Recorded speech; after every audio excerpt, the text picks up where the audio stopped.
Catholic Social Services of the Miami Valley has been changing lives for generations.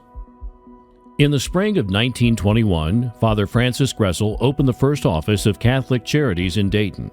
The city and region were still recovering from a decade which saw the flood of 1913 decimate homes and businesses, the Spanish flu, which infected more than 50,000 Daytonians, and a surge of Catholic immigrants living in extreme poverty after fleeing Europe during the First World War.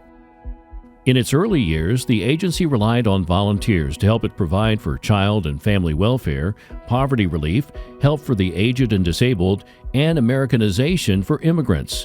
In 1935, the first professional social workers were hired and began expanding services focused on families and children.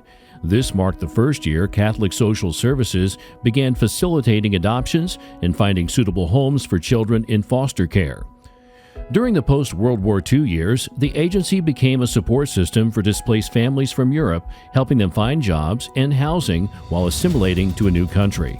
In the 1960s, as political unrest and a changing moral pulse caused more people to feel stressed, Catholic Social Services became a pioneer in introducing counseling services.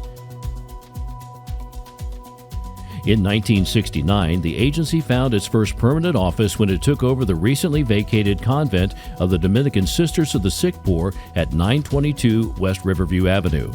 This new space created an opportunity to open the food pantry and soon after a significant expansion of programs. In 1978, the footprint of Catholic Social Services expanded to the north with a newly opened location in Sydney serving Auglaize, Mercer, Miami, Darke, and Shelby counties. A new preschool program was opened in the basement of St. James School and later relocated to the grounds of the Veterans Administration. In 1984, the Sydney office became one of two pilot sites for Passport, a Medicaid waiver allowing seniors to receive in-home services as an alternative to nursing home placement. Refugee resettlement work shifted its focus from Vietnamese refugees in the 1970s to people fleeing Bosnia and the Middle East in the 1990s. In 1997, supervised visitation at Irma's house began as a response to growing community concerns about child protection issues. 5 years later, the New Century Capital campaign was launched to finance the building of the Center for Families on Brown Street, a new home for Irma's house, and the majority of Dayton-based programs. In 2019, Catholic Social Services rose once again to the challenge of meeting a new critical need: long-term tornado recovery.